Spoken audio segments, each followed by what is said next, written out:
আজকের ক্লাসে সকলকে স্বাগত জানাই।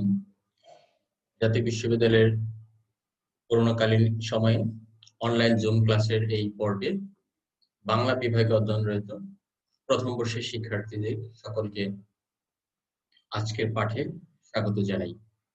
আমাদের আজকের লেকচার নম্বর 6। আমাদের আজকের আলোচনার বিষয় চোখের বালি উপন্যাস। চোখের বালি উপন্যাসের শিল্পরূপ, সেই সাথে আমরা আরো পড়ব চোখের বালি উপন্যাসের যে সমস্ত চরিত্র রয়েছে সেই চরিত্রের অন্তর্গত যে ভাবনা, সেই ভাবনার জটিল বিন্যাস। তাহলে আমরা বলতে পারি আমাদের আজকের আলোচনার শিরোনাম হবে চোখের বালি উপন্যাসের শিল্পরূপ ও চরিত্রের অন্তর্গত ভাবনার জটিল বিন্যাস। সাথে আছে আমি মোহাম্মদ ইমরান হোসেন, প্রভাষক বাংলা, সরকারি আশিক মাহমুদ কলেজ, জামালপুর। ক্লাসের ধারাবাহিকতায় আমরা গত কয়েকদিন আলোচনা করেছি। আজকে আমার এটি 6 নম্বর ক্লাসে চোখের বালি নিয়ে আমরা যে আলোচনা করব। আলোচনার পূর্বে আমাদের প্রারম্ভিক যে বিষয়গুলো জানা দরকার সেগুলো বিশ্বকবি রবীন্দ্রনাথ ঠাকুর সম্পর্কে। বাংলা ভাষী যে কোনো মানুষই যে খুব অল্প পড়ালেখা করেছে তিনিও রবীন্দ্রনাথ সম্পর্কে জ্ঞান রাখেন এবং তার এই জ্ঞানের প্রসারতা বা তার যে গভীরতা এটি খুব অল্প হলেও কম বেশি সকলেই আমরা এটি জানি। বিশেষ করে বাংলা কাব্য জগতের ক্ষেত্রে রবীন্দ্রনাথের যে অনবদ্য অবদান এটি অনস্বীকার্য। প্রথম এশীয় হিসেবে সাহিত্যের ক্ষেত্রে ভারতবর্ষের যে মানুষটি বাংলা ভাষা সাহিত্যকে বিশ্ব সাহিত্যের দরবারে প্রতিনিধিত্ব করার মতো কিংবা উল্লেখযোগ্য করে তোলার ক্ষেত্রে অসামান্য অবদান রেখেছেন তিনি রবীন্দ্রনাথ ঠাকুর। 1913 সালে যে নোবেল পুরস্কার গীতাঞ্জলি কাব্যের জন্য তিনি অর্জন করেন, এটি বাংলা ভাষীর যে নাগরিক কিংবা মানুষ রয়েছে তাদের জন্য এটি একটি অবিস্মরণীয় অবদান বলা যায়। আমরা জানি রবীন্দ্রনাথ কেবল কাব্য নয়, কাব্য, নাটক, কাব্যনাটক, নাট্যকাব্য, উপন্যাস, প্রবন্ধ কিংবা চিঠি, ভ্রমণ বিষয়ক কাহিনী, এসব প্রায় সাহিত্যের সর্বত্র সব শাখায় তার বিচরণ বিদ্যমান। বলা যায় সব্যসাচী লেখক, অর্থাৎ মানুষ এবং জগৎকে দেখার যে দৃষ্টিভঙ্গি, জগৎকে উপলব্ধি করে সেটি মানুষের হয়ে বর্ণনা করার যে শিল্প কৌশল, সেই শিল্প কৌশলের প্রায় সবগুলো ক্ষেত্রেই রবীন্দ্রনাথ ঠাকুরের বিচরণ রয়েছে। আমরা রবীন্দ্রনাথ ঠাকুরকে কবি হিসেবে পরিচিত বা জেনে থাকলেও সাহিত্যের অপরাপর অন্যান্য শাখায় তার অবদানটা কোনো অংশেই ছোট নয়, বরং বলা যায় মানব জীবনের যতগুলো দৃষ্টিকোণ বা যে সমস্ত বিষয় বৈশিষ্ট্য থাকা দরকার রবীন্দ্রনাথ ঠাকুরের সাহিত্যে প্রায় তার সবগুলোই উপস্থিত রয়েছে। যদিও তিনি তার ঐকতান কবিতায় বলেছেন, জানি আমি আমার কবিতা গেলেও বিচিত্র পথে হয় নাই সে সর্বত্র গ্রামে। কৃষকের শরিক যেজন কর্মীয় কথায় সত্য আত্মীয়তা করেছে অর্জন, সেই কবির বাণী লাগি কান পেতে আছি যে আছে মাটির কাছাকাছি। অর্থাৎ একজন মানুষ নানাভাবে লেখার চেষ্টা করে থাকলেও তার লেখা হয়তো কোনো অংশের একটা অপূর্ণতা থেকেই যায়। তবু রবীন্দ্রনাথ ঠাকুর সশ্রদ্ধচিত্তে তার নিজের জ্ঞানের এই দীনতাকে স্বীকার করে বরং তার জ্ঞানের বা গভীরতাকে তিনি স্পষ্ট করে তুলেছেন। আমাদের আজকে যে আলোচনার বিষয় চোখের বালি উপন্যাস, এটি বঙ্গদর্শন নামক পত্রিকায় ধারাবাহিকভাবে প্রকাশিত হয়েছিল। তোমরা সকলে জানো বঙ্গদর্শন পত্রিকার সম্পাদক ছিলেন বঙ্কিমচন্দ্র চট্টোপাধ্যায়। ওনার মৃত্যুর পর রবীন্দ্রনাথ ঠাকুর এটি সম্পাদনার দায়িত্ব পান। 1900 সালে এটি ধারাবাহিকভাবে লেখার শুরু হয়। বিশেষ করে 1901 সাল থেকে এটি স্পষ্টত ধারাবাহিকভাবে খুব আলোড়িত একটি উপন্যাস। 1903 সালে এটি গ্রন্থাকারে প্রকাশিত হয়। এই উপন্যাসের অধিকাংশ চরণের ক্ষেত্রে আমরা যদি খেয়াল করে থাকি যে বঙ্কিমচন্দ্রের বিষবৃক্ষ নামক যে উপন্যাসটি রয়েছে সেই উপন্যাসটির একটি প্রত্যক্ষ কিংবা পরোক্ষ প্রভাব, বিশেষ করে চরিত্রায়ন এবং কাহিনী বিন্যাসের ক্ষেত্রে তার একটি প্রভাব রয়েছে বলে ধারণা করা হয়। অর্থাৎ সাহিত্য বা সাহিত্যে মানব জীবনগ্রাহী বহির্জগতের যে অভিজ্ঞতা হয় সেই অভিজ্ঞতা সৃষ্ট মানব চিত্তের ভেতরে যে ঈর্ষা পরায়ণতা থাকে সেই ঈর্ষা পরায়ণতার একটি শিল্পিত রূপ এই চোখের বালি উপন্যাসটি, যেটি মহেন্দ্র, বিনোদিনী, আশালতা, বিহারী প্রভৃতি চরিত্রের মাধ্যমে তিনি সুন্দরভাবে ফুটিয়ে তুলেছেন। এই বিষয়টি যে তার চোখের বালি উপন্যাসের ক্ষেত্রে একেবারেই নতুন এরকম নয়, বরং ওনার কিছু ছোট গল্পের ক্ষেত্রে আমরা যদি খেয়াল করে থাকি, তবে তার একটি নমুনা আমরা খুঁজে পেতে পারি। বিশেষ করে ওনার নষ্টনীড় এবং শাস্তি গল্পটা যদি আমরা পড়ে থাকি, বিশেষত নষ্টনীড় গল্পের এটির পূর্ণ প্রভাব কিংবা একটি প্রকাশ আমরা খেয়াল করতে পারবো। এই গল্প দুটিকে অনেকেই বলে থাকেন এটি একটি নির্মম সাহিত্য, বিশেষ করে চরিত্রের যে পরিণতি হয়েছে সেই পরিণতির দিক বিবেচনা করে। তবে কোন একটি সাহিত্যের পাঠ যত বেশি নির্মম হয়, তা তত বেশি পাঠকপ্রিয়তা লাভ করে। ট্র্যাজেডিতে যেমন মূল কেন্দ্রীয় চরিত্রের যত বিচ্ছেদ বা কষ্ট পাঠক দেখেন বা দর্শক দেখেন বা পাঠক অভিভূত হয়ে যে রসটি আস্বাদন করেন, যত বেশি করুণ রস উপভোগ করেন, ঘটনা বা মূল পর্ব শেষে তিনি চোখ মুছতে মুছতে বলেন, নাটকটি বা কাব্যটি পড়ে খুব ভালো লাগে। দেখার এই বা জানার এই ভাবনার জগৎটি মানুষকে নতুন ভাবে দেখার ক্ষেত্রে চোখের বালি উপন্যাসটি একটি অসামান্য ভূমিকা পালন করেছে। নষ্টনীড় শাস্তি গল্প দুটো ছোট আকারে হলেও উপন্যাসের ক্ষেত্রে এটি একটি বড় আকারে দেখানোর চেষ্টা হয়েছে। অর্থাৎ রবীন্দ্রনাথ বলেছেন বঙ্কিমচন্দ্রের যে বিষবৃক্ষ উপন্যাস সেটির যে চরিত্রগুলো ছিল, সেই চরিত্রের একটা অংশের প্রভাব হয়তো আমরা এই উপন্যাসটিতে পেয়ে থাকবো। এছাড়াও বলা হয়ে থাকে, তিনি পত্রিকায় বলেছিলেন যে মানব চরিত্রের যে নানা রকম বৈশিষ্ট্যগুলো থাকে, এই বৈশিষ্ট্যগুলো সাধারণত সময়ের সাথে সাথে পরিবর্তিত হয়। বিশেষ করে ওই সময় যে সময় তিনি এই উপন্যাসটি লেখেন, ইউরোপের সাহিত্যের ক্ষেত্রে সাইকোলজিক্যাল লিটারেচার বা মনস্তাত্ত্বিক ধারা কেন্দ্রিক যে সাহিত্যর একটি ধারা সৃষ্টি হয়, সেই সৃষ্টির একটি প্রভাব এখানে থাকতে পারে। তবে জেমস জয়েসি বা অন্যান্য সাহিত্যের ক্ষেত্রে মনস্তাত্ত্বিকতার যে ধারা শুরু হয়, তারও কয়েক বছর আগে চোখের বালি উপন্যাসটি প্রকাশিত হয়। অর্থাৎ রবীন্দ্রনাথ নিজেই নিজ তাগিদ থেকে হয়তোবা নতুন ভাবে সাহিত্যের এই বিন্যাসটি করার চেষ্টা করেছেন। এই প্রসঙ্গে রবীন্দ্রনাথ ঠাকুর কথা নিজেই বলেছিলেন যে তার যে নতুন উপন্যাস, সেই নতুন উপন্যাস ঘটনা পরম্পরার বিবরণ দেবে না, তার বদলে সবকিছু বিশ্লেষণ করে আঁতের কথা বের করে আনবে। অর্থাৎ একটি ঘটনার পর অন্য আরেকটি ঘটনার বিবরণ নয়, বরং সেই বিবরণের বাহিরে তাদের বা চরিত্রের ভেতরে যে কথাটি রয়েছে সেই কথাটি বের করে নিয়ে আসবে নতুন এই উপন্যাসটি। অর্থাৎ এই উপন্যাসের ক্ষেত্রে মানব চরিত্রের যে সংস্পর্শ, সেই মানব চরিত্রের কঠিন সংস্পর্শে এসেছে চোখের বালির উপন্যাসটি। গল্পের ভেতর থেকে ধাক্কা দিয়েছে মায়ের ঈর্ষা। অর্থাৎ এখানে তিনি স্পষ্টতই বলেই দিয়েছেন যে আমরা যে উপন্যাসটি পড়তে যাচ্ছি, এই উপন্যাসটি অনেকগুলো চরিত্র রয়েছে। সেই চরিত্রের একটি অংশ হলো রাজলক্ষ্মী নামক যে চরিত্রটি রয়েছে সেটি।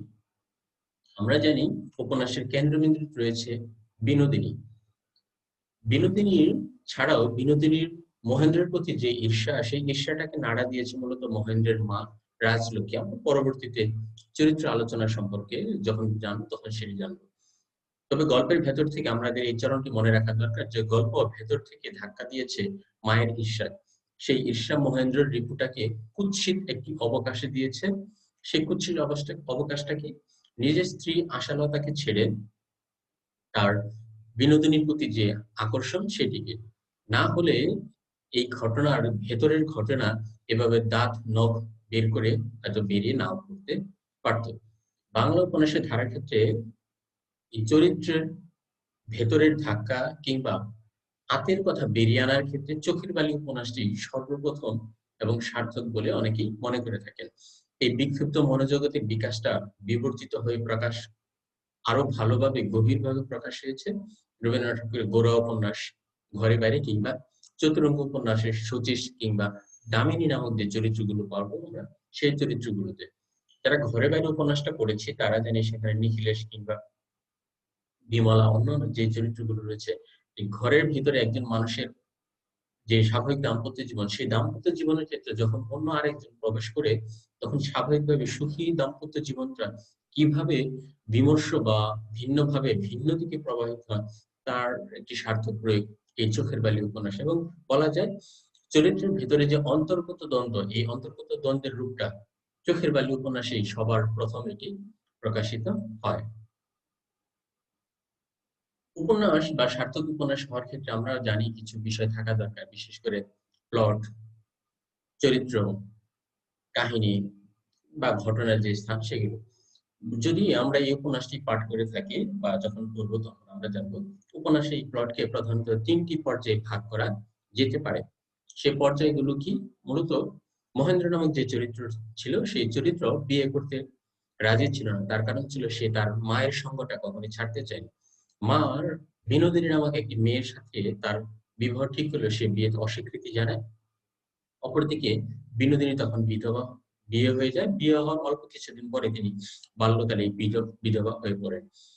এই সময় মহেন্দ্রর যে বন্ধু বিহারী, যে তার মায়ের আশ্রয়ে লালিত হয়েছে, তার সাথে আশালতা নামক একটি মেয়ের বিয়ে হয়। এই আশালতা ছিল মূলত মহেন্দ্রের যে বড় চাচী বা জেঠি বলি আমরা যাকে, সে বড় চাচীর নিকট আত্মীয়, তার মেয়ে। তিনি সবসময় চাইতেন আশালতা যেন মহেন্দ্রের স্ত্রী হয়। স্ত্রী হওয়ার পর রাজলক্ষ্মী তার যা অন্নপূর্ণার সাথে যে স্বাভাবিক সম্পর্ক ছিল এটি নষ্ট হয়ে যায়। সেই নষ্ট হওয়াকে কেন্দ্র করে অন্নপূর্ণা সংসার ছেড়ে কাশী যাত্রা করে। মূলত প্রথম পরিচ্ছেদ থেকে অষ্টম পরিচ্ছেদ পর্যন্ত এই ঘটনাগুলো সংঘটিত। এটি একটি অংশ। দ্বিতীয় পর্যায়টি বলা যায় রাজলক্ষ্মী কিছুদিন পর আবার বারাসত চলে যান। সেখানে বিনোদিনী নামক মেয়ের সেবা শুশ্রূষা বা আন্তরিকতা দেখে তিনি খুব সন্তুষ্ট হন এবং রাজলক্ষ্মী তাকে সাথে করে মহেন্দ্রের বাড়িতে বা নিজেদের বাড়িতে নিয়ে আসেন। এইখানে আসার পর মহেন্দ্র এবং আশালতার যে দাম্পত্য সম্পর্ক, প্রেম কিংবা তাদের যে গভীর প্রণয়ের রূপ, এটি দেখে বিনোদিনী ঈর্ষান্বিত হন। তার সাথে রাজলক্ষ্মীর পারস্পরিক ক্রিয়া প্রতিক্রিয়ার একটি অংশ আছে যেখানে তাদের উপন্যাসের গতিময়তা আলাদা সঞ্চার করেছে। এটি নবম থেকে ১৬ পরিচ্ছেদ পর্যন্ত আমরা লক্ষ্য করে থাকবো। শেষ পর্যায়টি রয়েছে দমদম নামক একটি স্থানে, সেখানে চড়ুইভাতি থেকে শুরু করে বিহারীরা আহ মহেন্দ্র এবং বিনোদিনীকে খুঁজে পাওয়ার জন্য যে জায়গায় যায় সেখানে, অর্থাৎ কাহিনী প্রায় শেষ পর্যন্ত। এখানে মূলত ৪ জন মানুষের যে চতুর্মুখী প্রেম, যেটাকে আমরা বলে থাকি চতুর্ভুজ প্রেম, মহেন্দ্রের সাথে আশালতার, মহেন্দ্রের সাথে বিনোদিনী, অপরদিকে বিহারীর প্রতি বিনোদিনীর দুর্বলতা, আবার বিহারীর আশালতার প্রতি একটি আলাদা একটি টান, শেষ পর্যায়ে দেখে বিনোদিনীকে বিবাহ করার জন্য বিহারীর যে প্রচেষ্টা, সেই চতুর্ভুজ বা চতুর্মুখী একটি প্রেমের সম্পর্কে এখানে প্রদর্শিত হয়েছে প্রায় ১৭ থেকে শেষ বা ৫৫ পরিচ্ছদ পর্যন্ত। এটি হলো একটি প্লট, কিন্তু মূল ঘটনার ক্ষেত্রে আমরা যেটি জানবো সেটি হলো যে চোখের বালি উপন্যাসে একটি নির্দিষ্ট কাহিনীর চাইতে বেশি প্রাধান্য পেয়েছে এখানকার যে চরিত্রগুলো আছে সেই চরিত্রগুলো। কেন?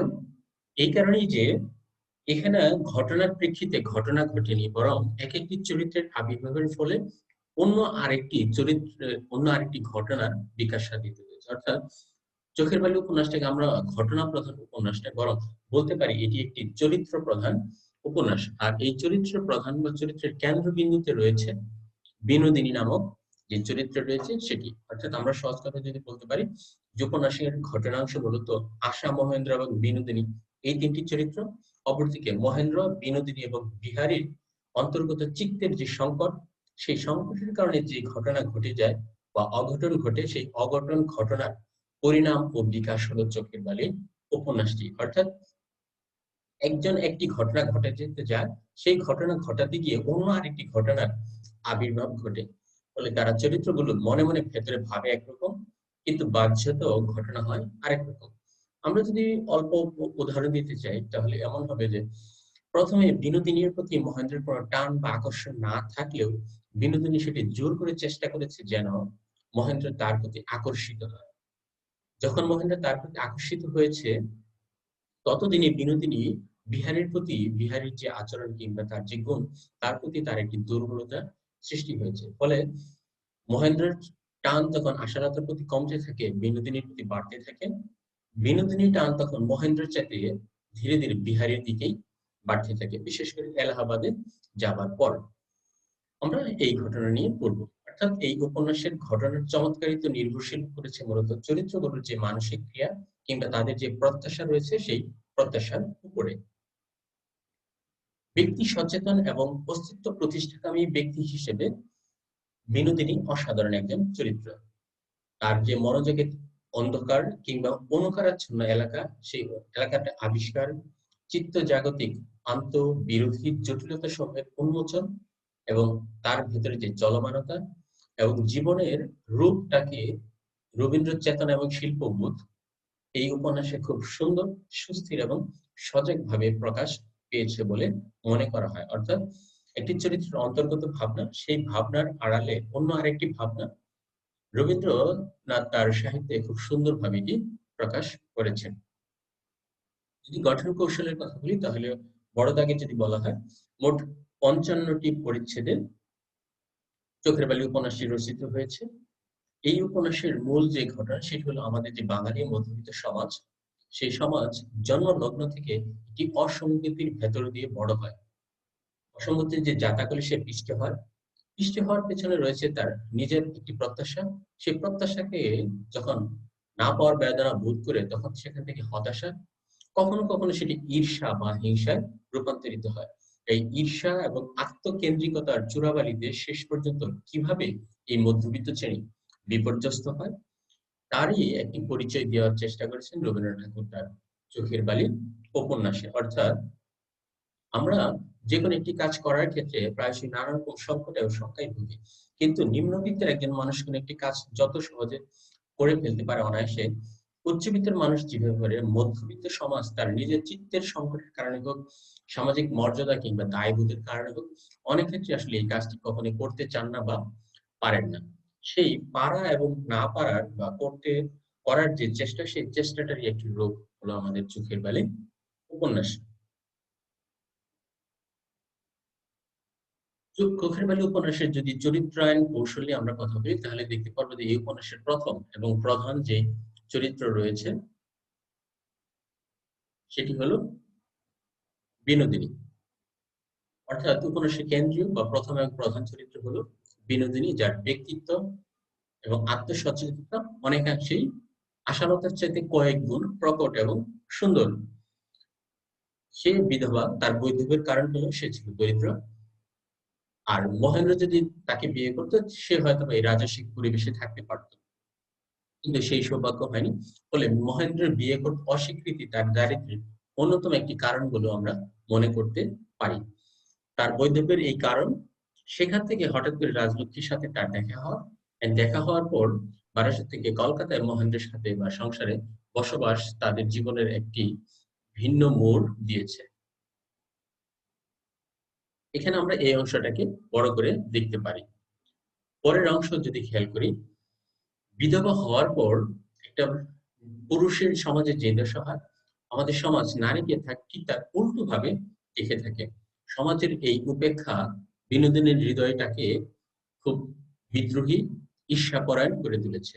ফলত মহেন্দ্র যখন তাকে এড়িয়ে চলার চেষ্টা করেছে তখন সে বলেছে যে এত উদাসীন্য কেন, আমি কি স্ত্রী জাতি বা নারী নই, তার কি ভালোবাসা নেই? আছে, কিন্তু সে সেটি পায়নি। সেটি পায়নি বলে সে আক্ষেপ করে বলেছে, জগতে আমার ভালোবাসার এবং ভালোবাসা পাইবার কোনো স্থান নেই। অর্থাৎ সে যা চেয়েছে কিন্তু সে সেটা পায়নি। অর্থাৎ তার ভালোবাসা পাবারও স্থান নেই। তার যে ভালোবাসাটা আছে সেই ভালোবাসা অন্য কাউকে যে দিবে সেটিও সে পায়নি। কারণ বাল্যকালে সে যখন বিধবা হয়ে যায় এই বৈধব্যের জন্য তো আসলে সে দায়ী ছিল না। উপন্যাসের কেন্দ্রীয় চরিত্রে বিনোদিনীর পাশাপাশি পুরুষদের মধ্যে সক্রিয় এবং প্রধান পুরুষ হিসেবে বলা যায় মহেন্দ্র নামক চরিত্রটিকে। আমরা দেখেছি মহেন্দ্র প্রথম দিকে কেবল মাতৃকেন্দ্রিক জীবনটাকে যাপন করতে অভ্যস্ত ছিল। মূলত তারই কার্যকলাপ এবং খামখেয়ালিপূর্ণ আচরণের কারণে উপন্যাসে একের পর এক ঘটনা সংঘটিত হয়েছে। মহেন্দ্র কখনো উন্মত্ত আবেগে তার সর্বস্বতায় নিয়ন্ত্রণ করতে পেরেছে, কখনো বা পারেনি। মহেন্দ্রের আশার প্রতি যে কর্তব্যবোধ, বিনোদিনীর জন্য যে তার যে প্রণয় আবেগ, বিহারীর প্রতি তার যে ঈর্ষা, অর্থাৎ আশালতার প্রতি তার কর্তব্য, বিনোদিনীর প্রতি তার আলাদা বিবাহ বহির্ভূত আকর্ষণ বা টান কিংবা প্রণয়ের আবেগ, কিংবা কেবল জৈবিক তাড়নায় তার প্রতি আলাদা আকর্ষণ, বিহারীর প্রতি ঈর্ষা, কারণ বিহারীর সরলতার কারণে তাকে সকলেই পছন্দ করে এবং ভালোবাসে। এই তিনটি পরস্পর বিরোধী আচরণ তার চরিত্রটাকে একটি স্বাভাবিক মাত্রায় থেকে অন্য একটি মাত্রায় নিয়ে গেছে। অর্থাৎ তার যে স্বাভাবিকতা ছিল মানুষ হিসেবে সেটিকে হারিয়ে ফেলেছে। মহেন্দ্রের এই যে আত্মকেন্দ্রিকতা, কামনা বাসনার জগৎ, সেটি চূড়ান্ত বিপর্যয়ের মাঝখানে উপনীত হয়েছে কাহিনীবৃত্তের জটিল মনস্তাত্ত্বিক প্রক্রিয়ার একটি অন্যতম অনুষঙ্গ হিসেবে। অর্থাৎ সে আশালতাকে এড়িয়ে চলতে চেষ্টা করছে, কিন্তু সে বিবাহিত হওয়ার কারণে তাকে এড়িয়ে চলতে পারছে না। অপরদিকে বিনোদিনীর প্রতি তার যে আকর্ষণ কিংবা বিনোদিনী তাকে টানার জন্য যে যে প্রচেষ্টা বা কৌশলগুলো অবলম্বন করেছে, এটি তাকে একদিকে নিয়ে গেছে। অপরদিকে তার এই সরলতার কারণে বিনোদিনীর ছাড়াও বিহারীর প্রতি তার যে টান, সেই টানটা তাকে অন্যভাবে নিয়ে গিয়েছে। যার কারণে সে কখনো নির্দিষ্ট করে বলতে পারেনি সে আসলে কখন কোনটিকে চায় বা কোনটি তার চাওয়া উচিত। উপন্যাসের সবচেয়ে নির্লিপ্ত চরিত্র কিন্তু ভদ্র এবং সবচেয়ে সুশীল মানুষ হিসেবে পরিচিত হলো বিহারী। বিহারী কতটা ভদ্র এবং বিনয়ী, এটি বিনোদিনীর একটি উক্তিতে আমরা কিছুক্ষণ পর জানতে পারবো। বিহারী এই উপন্যাসের অন্যতম চরিত্র হলেও সে অনেকটাই ঘটনা চালিত। কিভাবে ঘটনা চালিত? তার যে সমস্ত কার্যকলাপ রয়েছে, এসব কার্যকলাপ নিজে কখনো খুব বেশি পরিচালিত করে। মহেন্দ্র তখন যখন তাকে যা বলেছে সেটা মেনেছে, এমনকি নিজের বাগদত্তা বা সম্ভাব্য স্ত্রী আশালতাকে, যার বিয়ে করার কথা, সেই বিয়েটা যখন মহেন্দ্র করতে চায় তখনও সেটা মেনেই নিয়েছে, বরং বলেছে এই কথাটি যদি একদিন আগে বা কাল বলা হতো তবে সবচেয়ে ভালো হতে পারত। সে মহেন্দ্রের পরিবারের একজন সদস্য হয়েছে, সদস্যের মতো, কিন্তু তার একটা আলাদা একটা স্বাতন্ত্র্য থাকার দরকার ছিল, এটি আসলে খুব বেশি নেই বললেই চলে। বিহারী মহেন্দ্রের অসঙ্গত ইচ্ছার জন্য তার যে বাগদত্ত আশা, সেটাকে বিসর্জন দেয়। আমরা স্বাভাবিকভাবে বলতে পারি কোন স্বাভাবিক পুরুষ মানুষ হলে তার বাগদত্ত স্ত্রীকে অন্য বন্ধুর জন্য কখনোই উৎসর্গ করবে এরকম সম্ভাবনা খুবই কম। সে হলো একটা নিপাট নিরীহ ভদ্রলোক, অনেকটা প্রতিবাদবিহীন একটি চরিত্র। তবে ঘটনার ঘাত প্রতিঘাতে কিংবা ক্রিয়া প্রতিক্রিয়ায় তার অংশগ্রহণ কাহিনীর বিকাশ এবং পরিণতিতে যথেষ্ট এবং কার্যকর ভূমিকা পালন করেছে। কিভাবে? সে যদি আশালতার বিবাহে সম্মত হওয়ার পর মহেন্দ্রের প্রস্তাবে রাজি না হতে, তাহলে ঘটনা ভিন্ন রকম হতে পারত। মহেন্দ্র যদি বিনোদিনীকে যখন সংসার পাত্তা দিয়েছে, বিহারী যখন তাকে আভাস দিয়েছে বিনোদী তার সংসারে শুভাকাঙ্ক্ষী নয়, এটি যদি সে বুঝতে পারত, তবুও ঘটনাটা ভিন্ন দিকে যেতে পারত। সেই হিসেবে বলা চলে এরা আসলে ঘটনা নিয়ন্ত্রিত, কিন্তু নিজেরা ঘটনা নিয়ন্ত্রণ করবার মতো সক্ষমতা রাখেনি। আশা আশা হলো চোখের বালি উপন্যাসের স্বয়ংসম্পূর্ণ একটি চরিত্র। স্বয়ংসম্পূর্ণ বলা হচ্ছে এই কারণেই যে জাগতিক সংসার সম্পর্কে তার খুব বেশি বুদ্ধি নেই, কিন্তু যে সমস্ত বুদ্ধির কারণে সংসারের সমস্যা সম্পদ দেখা দিতে পারে, সেই বিষয়ে তার কোনো ভাবনা নেই। বেশিরভাগ সেই কাহিনীকে কোনো জটিল পরিস্থিতির সম্মুখীন করে তুলেনি, কিন্তু তার সরলতার কারণে বিনোদিনী ঘটনাকে ভিন্ন ঘটনার দিকে ধাবিত করেছে। বিশেষ করে কলেজ থেকে ফেরার পর স্বামীর প্রতি তার যে দরদ বা মমত্ব দেখানোর কথা, সেটি সে দেখায়নি, বরং সে এই ভারটা স্বেচ্ছায় বিনোদিনীর হাতে দিয়েছে। আর এই স্বেচ্ছায় দায়িত্ব ভার তুলে দেবার ফলেই বিনোদিনী আশার সংসারে চোখের বালি বা চক্ষুশূল বা শত্রুতে পরিণত হয়েছে। তাদের একটি সম্পর্ক ছিল, তারা এই সম্পর্কটাকে পরস্পর বালি বলে সম্বোধন করত। যদিও আশালতা তাকে বলেছে আসো আমরা একটা নতুন করে সম্পর্ক কোথায়, সেটা নাম কি হতে হবে, সে নানা রকম নাম দিয়েছিল। বিনোদিনী উপেক্ষা করে বলেছে এটা ওগুলো অনেক পুরনো হয়েছে, তার পছন্দ নাম হলো চোখের বালি। আর এই চোখের বালি শব্দের বা বাগধারার যে অর্থ আমরা জানি সেটা চক্ষুশূল বা শত্রু।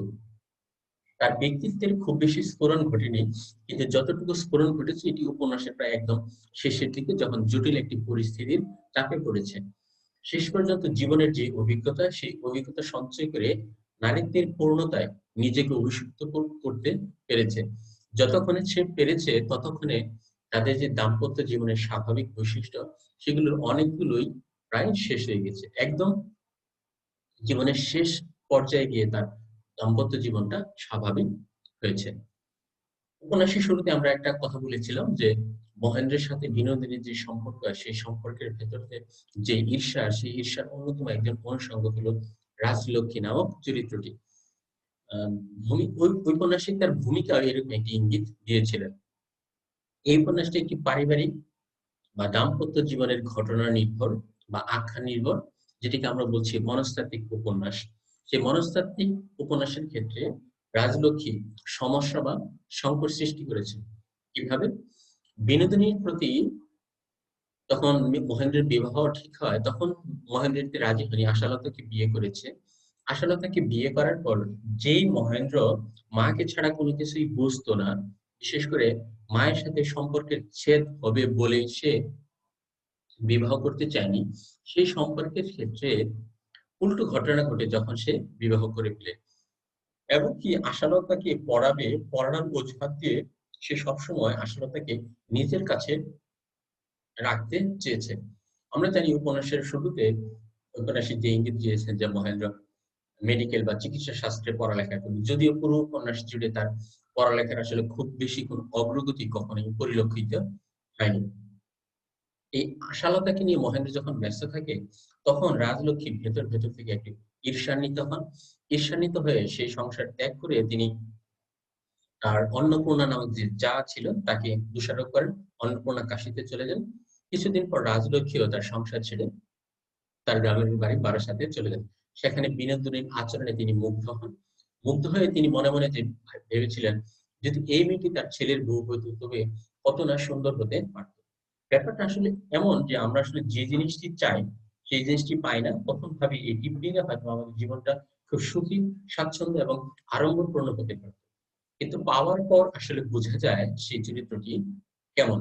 যেমন বিনোদিনী যখন মহেন্দ্রকে নানাভাবে আকর্ষিত করতে থাকে, তখন রাজলক্ষ্মী নিজেই বলেছে, আগে কখনো টের পাইনি যে তুমি এরকম মায়াবিনী হবে।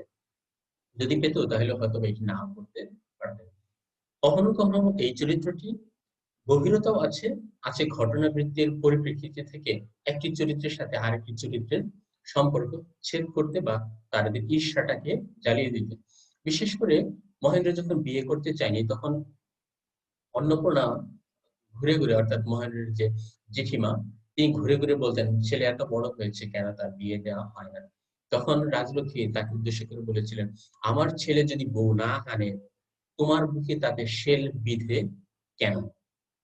অর্থাৎ ছেলে বড় হলে বিয়ে দেবে, এটি তার মায়ের চিন্তা। কিন্তু মায়ের চেয়ে যদি মাসিক দরদ বেশি হয়, তখন স্বাভাবিকভাবে সন্দেহের চোখে দেখা হয়।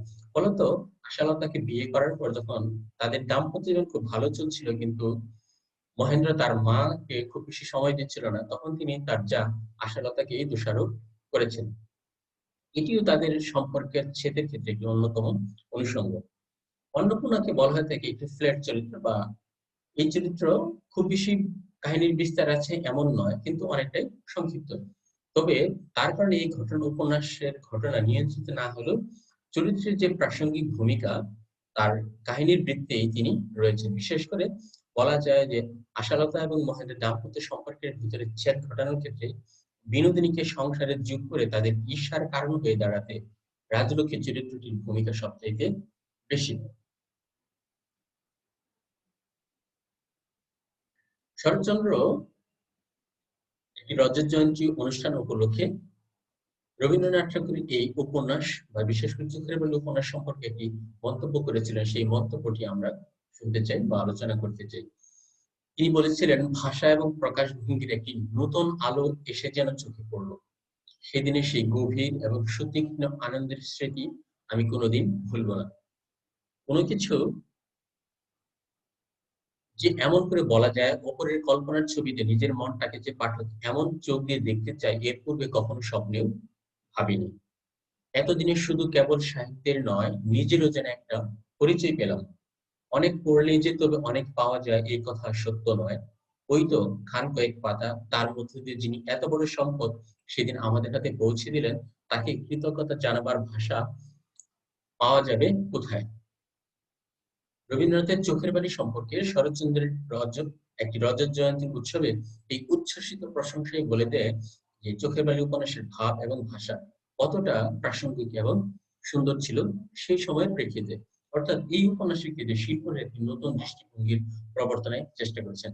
রবীন্দ্রনাথ নিজেও বলেছেন যে এই উপন্যাস লেখার পূর্বে যে নতুন একটি ইশারা তাকে উপন্যাস নির্মাণ করার ক্ষেত্রে অনুপ্রেরণা দিচ্ছে। এই নতুন ইশারাটা আসলে কি? এই নতুন ইশারাটাই হলো আমরা এখন আধুনিক কালের সাহিত্যে যেটিকে মনস্তাত্ত্বিক জটিলতা বা মনস্তাত্ত্বিক নির্ভর যে উপন্যাসের কথা বলে থাকি, চোখের বালি হইল সেই নতুন ইশারার সার্থক বা প্রথম ইঙ্গিত। এতক্ষণ আমরা যে বিষয়টি নিয়ে আলোচনার চেষ্টা করেছি সেটি হলো চোখের বালি উপন্যাস। এটির যে শিল্প মূল্য, ভাষা, চরিত্রায়ন, চরিত্র নির্ভরতা, কাহিনী নির্মাণ এবং কাহিনীর সংস্থাপনার ক্ষেত্রে এক চরিত্রের সাথে অন্য চরিত্রের যে দ্বন্দ্ব, সেই দ্বন্দ্বগুলো খুব প্রকটভাবে এখানে প্রকাশ পেয়েছে। একটি উপন্যাস যখন লেখা হয় তখন কোন একজন লেখক তার পূর্ববর্তী লেখকের দ্বারা অনেক সময় প্রভাবিত হন। সেই প্রভাবটাকে কাটিয়ে তিনি নিজের আলাদা একটি স্বাতন্ত্র্য বোধের জায়গা তৈরি করতে পারেন। বিশ্ববৃক্ষ উপন্যাসের অনেকগুলো চরণ এই উপন্যাসের কোন কোন অংশে পাওয়া যায়, যেটির ভাষাবোধ, বিশেষ করে আমরা বলতে পারি বঙ্কিমচন্দ্রের বিশ্ববৃক্ষ উপন্যাসের কুন্দ এবং নগেন্দ্র, কৃষ্ণকান্তের ওই উপন্যাসে গোবিন্দলাল, রোহিণী এবং ভ্রমর, এই তিনটি চরিত্র। এক একটি উপন্যাসের যে স্বাভাবিক দাম্পত্য জীবন, সেখানে তৃতীয় পক্ষ বা অন্য আরেকটি চরিত্রের প্রবেশের ফলে উপন্যাসের ঘটনা অনেক ক্ষেত্রে ভিন্ন দিকে মোড় নেয়। এখানে আমরা ঠিক এমনই দেখেছি, যেটি বিশেষ করে আমরা বলতে পারি সেটি হলো যে আশা এবং মহেন্দ্র, তাদের দাম্পত্য জীবন, এর ভিতরে বিনোদিনীর প্রবেশ। আবার বিহারী এবং মহেন্দ্র বিবাহের পূর্বে তাদের যে স্বাভাবিক সম্পর্ক ছিল, সেই সম্পর্কের পাশাপাশি বিহারীর সাথে বিনোদিনীর যে টান, সেই সম্পর্ক। বিনোদিনী যখন মহেন্দ্রকে পাওয়ার চেষ্টা করে এলাহাবাদ পর্যন্ত পৌঁছে যায়, একটি ঘরে একাকী নির্জনে তারা রাত্রি যাপন করে, বিহারী সেখানে সন্দেহ করেছিল তারা আসলে সেখানে কিভাবে ছিল। তখন বিহারী তাকে যে ঘটনাটি বলেছে, এই ঘটনাটি শুনে স্বাভাবিকভাবেই বিহারীর হৃদয় খুবই পুলকিত হয়। তখন সে বুঝতে পারে যে হ্যাঁ, বিনোদিনী তাকে সত্যিকার অর্থে পছন্দ করে। তখন মহেন্দ্রের হাত ধরে বিহারী তাকে বিবাহের প্রস্তাব দেয়। কিন্তু বিনোদিনী ততদিনে নিজের সম্পর্কে বুঝে উঠেছে, বরং সে বলেছে না, সে সমাজের কাছে বিহারীকে এত ছোট করতে পারবে না, কেননা সে বিধবা। আর বিধবা হয়ে বিহারীর মতো একজন প্রাণোজ্জ্বল ব্যক্তিত্ববান পুরুষকে বিবাহ করে এই সমাজে তাকে সে ছোট করতে পারবে না। তোমরা এখন যারা আছো শুনছো, চাইলে তোমরা আনমিউট করে কথা বলতে পারো। আমাদের আলোচনা প্রায় শেষ পর্যায়ে এসেছে, আমরা এখন কিছু প্রশ্ন নিয়ে আলোচনা করব। প্রথম প্রশ্ন হলো যে বিনোদিনীর আসলে শেষ পরিণতি কি হয়েছিল? উপন্যাসের আমরা শুরুতেই বলেছি যে পরে যখন ঘটনা শেষ হয়, রাজলক্ষ্মীর মৃত্যু হয়, বিনোদিনী যখন বুঝতে পারে যে বিহারীকে তার বিবাহ করা উচিত হবে না, তখন সে অন্নপূর্ণার সাথে কাশীতে গমন করে, অর্থাৎ তীর্থস্থানে চলে যায়। কেননা সে ততদিনে বুঝতে পেরেছে এই জাগতিক সংসারে তার আসলে সেরকম স্থান নেই। আদিতে রবীন্দ্রনাথ হয়তোবা এই বিধবার বিবাহটা চাননি, সে কারণে এই ঘটনাটি ঘটে যেতে পারে। অন্য আরেকটি প্রশ্ন, একটু আগে আমরা বলছি, আমার ছেলে যদি বউ না আনে, তোমার বুকে তাতে শেল বিধে কেন? কে, কাকে এবং কেন বলেছে? এটা নিঃসন্দেহে তোমরা বলতে পারবে এই প্রসঙ্গটি মহেন্দ্রের মা রাজলক্ষ্মী এই কথাটি বলেছিল। কেন বলেছিল এটা তো আমরা জানি, যে যার যার সন্তান তার তার দরদ। কারণ সব মাই চায় তার সন্তান তার একান্ত সন্তান হয়েই থাকুক। মনস্তাত্ত্বিক উপন্যাস বলতে আমরা আসলে কি বুঝি, এটি তোমরা বাড়িতে আলোচনা করে পড়তে পারো। আমি শুধু একটা ইঙ্গিত দিয়ে দিচ্ছি, সেটি হলো যে উপন্যাসের চরিত্র বা ঘটনা বিন্যাসের ক্ষেত্রে কোন একটি ঘটনার আড়ালে মানুষের ভেতরের যে চিন্তা, একটি চরিত্র সম্পর্কে অন্য আরেকটি চরিত্র কি ভাবছে, তার ভেতরের অন্তর্গত যে ঘটনা বা কাহিনী রয়েছে, সেই কাহিনীটি কিভাবে তাকে নিয়ন্ত্রণ করার চেষ্টা করছে, এই সংক্রান্ত কোনো বৈশিষ্ট্য যখন লক্ষ্য করে না, তখন সেগুলিকে বলি আমরা মনস্তাত্ত্বিক উপন্যাস। অপরদিকে শেষ প্রশ্নটা যেটি দেওয়া আছে সেটি হলো, এখানে বলা আছে যে যেই বিবাহের প্রস্তাবে মহেন্দ্র মনকে লাগাম ছাড়িয়া দিল, সেই তাহার পক্ষে ধৈর্য রক্ষা করা দুঃসাধ্য হয়ে উঠল। অর্থাৎ যে বিবাহটি মহেন্দ্র করতে চায়নি, সেই মহেন্দ্র যখন আশালতার সাথে বিবাহের কথা হয়, তখন তিনি আর এই বিবাহ করতে ধৈর্য ধরে রাখতে পারছিলেন না। আমরা সেই বিষয়টি সম্পর্কে জানতে পারবো। অর্থাৎ একটি ঘটনা, রাজলক্ষ্মী ঠিক করেছিল মহেন্দ্রের বিবাহ বিনোদিনীর সাথে, সেটি হয়নি। বিনোদিনীর বিধবা হয়। বিহারীর বিবাহ ঠিক করা ছিল আশালতার সাথে, সে তাকে পায়নি। তাকে পায়নি কিন্তু তারা একই বাড়িতে থেকেছে। ফলে কোন একজন মানুষের প্রতি একবার প্রণয়ের বোধ জন্ম নিলে সেই মানুষের সঙ্গ আসলে এড়িয়ে চলা কষ্টকর। ফলত আশার প্রতি বিহারীর একটি টান থাকলেও এটি কখনো সে আশালতাকে বুঝতে দেয়নি, বরং সে সর্বত্র মহেন্দ্রের পরিবারকে রক্ষা করার চেষ্টা করেছে।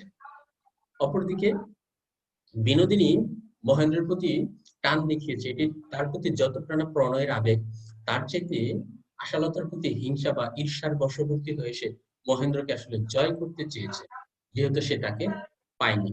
যেমন কৃষ্ণকান্তের উইলে রোহিণী বলেছিলেন, রূপে গুণে ওই বাড়ির জমিদারের বউরা বা অন্যরা তার চাইতে কোন অংশে সেরা, তার সম্মুখে শীতল জল কিন্তু সে পান করতে পারছে না। ঠিক বিনোদিনীর একই অবস্থা, সামনে মহেন্দ্রের মতো সুপুরুষ, তার রাজ্য রাজত্ব সবই হতে পারত, মহেন্দ্রকে সে পায়ের দাসী করে রাখতে পারত, কিন্তু সেই সৌভাগ্য থেকে বঞ্চিত হয়েছে আশালতা নামক একটি কচি খুকি, যা বিনোদিনীর কাছে নেহায়েত পুতুলের মতো। উপন্যাসের আলোচনা শেষ। তোমাদের যদি কোনো প্রশ্ন থেকে থাকে তাহলে তোমরা প্রশ্ন করতে পারো, ভাবতে পারো। আর সেই সাথে একটি বাড়ির কাজ থাকবে, যেটিকে বলি আমরা অ্যাসাইনমেন্ট বা অর্পিত কাজ। এই আলোচনা থেকে চোখের বালি উপন্যাসের যে চরিত্রগুলো বলেছি আমরা, সেই চোখের বালি উপন্যাসের চরিত্র সমূহের অন্তর্দ্বন্দ্বের স্বরূপ আলোচনা পূর্বক একটি নিবন্ধ রচনা করা। অর্থাৎ আমরা যেই প্রধান কয়েকটি চরিত্র সম্পর্কে আলোচনা করলাম, সেই চরিত্রগুলো থেকে আমরা যে চরিত্রের প্রতি চরিত্রের যে অন্তর্গত সংঘাত বা দ্বন্দ্বের যে পরিচয়টি পাই, সেই পরিচয়টি নিয়ে আমরা এখানে আলোচনা করব। আজকের ক্লাসটি সকলকে অংশগ্রহণ করার জন্য ধন্যবাদ জানাই। যদি তোমাদের অন্য আরো কোনো প্রশ্ন থাকে তবে তোমরা নিঃসংকোচে আনমিউট করে কথাগুলো বলতে পারো। যেমন আমরা আসলে এই প্রশ্ন, চোখের বালি এটা কি কোনো সার্থক উপন্যাস? হ্যাঁ, অবশ্যই একটি সার্থক উপন্যাস, এই কারণেই যে লেখক যখন ঔপন্যাসিক প্রথম যখন উপন্যাসটি লিখেছিলেন, তখন এটি লিখেছিলেন বিনোদিনী নামে একটি খসড়া উপন্যাস হিসেবে পত্রিকায় প্রকাশিত হতো। কারণ উপন্যাসের শুরু হয়েছে বিনোদিনী নামক চরিত্রের প্রকাশ দিয়ে, এবং উপন্যাসটি শেষ হয়েছে বিনোদিনীর আরেকটি উক্তির মধ্য দিয়ে। অর্থাৎ চোখের বালি পুরো উপন্যাসটা ঘুরে ঘুরে বিনোদিনী নাম আছে, তাহলে উপন্যাসের নাম কেন বিনোদিনী নয়, এটা আমরা সামনের দিন আলোচনা করব। তবুও বলি যে একটি চরিত্রের নামে নামকরণ করার চেয়ে চরিত্রের ভেতরের যে ঘটনা, দ্বন্দ্ব এবং সংঘাত রয়েছে, সেই দ্বন্দ্ব এবং সংঘাতের আলোকে দেখা যায় প্রত্যেকেই পরস্পরের শত্রু বা চোখের বালির মতো আচরণ করেছে বা চক্ষুশূলের মতো আচরণ করেছে। যেই বিনোদিনী আশালতার সখী, সে তার চোখের বালি। যেই বিহারী মহেন্দ্রের বন্ধু, সেই বিহারী মহেন্দ্রের কাছে শত্রু। যেই বিনোদিনী বিহারীকে ভালোবাসে, কিন্তু সেই বিহারী দুর্বল আশালতার প্রতি, ফলে তার প্রতিও তার একটি আলাদা ঈর্ষাবোধ কাজ করেছে। আবার দাম্পত্য জীবনে সব মানুষই স্বাভাবিক দাম্পত্য জীবন যাপন, এটি সকলেই চায়, কিন্তু সেই আশালতার প্রতি যখন মহেন্দ্র আকৃষ্ট হয়ে থাকে, তখন রাজলক্ষ্মী দোষারোপ করেছে অন্নপূর্ণাকে, অর্থাৎ আশালতার বিবাহের ক্ষেত্রে যার ভূমিকা সবচেয়ে বেশি। প্রত্যেকেই পরস্পরকে ঈর্ষার চোখে দেখেছে, যার কারণে লেখকের উপন্যাসের নামকরণ যেমন সার্থক, ঠিক তেমনি প্রত্যেকটি চরিত্র রূপায়ণের ক্ষেত্রে তার ভূমিকাটা অসাধারণ হয়েছে বলে মনে করা হয়। অন্য কোনো প্রশ্ন? না স্যার। যদি প্রশ্ন না থাকে, আমরা যে বাড়ির কাজটা দিয়েছি আমরা সেই কাজটি করব। সকলকে ধন্যবাদ। আজকের ক্লাস এখানেই সমাপ্ত ঘোষণা করছি, যদি তোমাদের অন্য আর কোনো প্রসঙ্গ না থাকে। সকলকে ধন্যবাদ। সামনের দিন পরবর্তী ক্লাসের জন্য স্বাগত। আল্লাহ হাফেজ।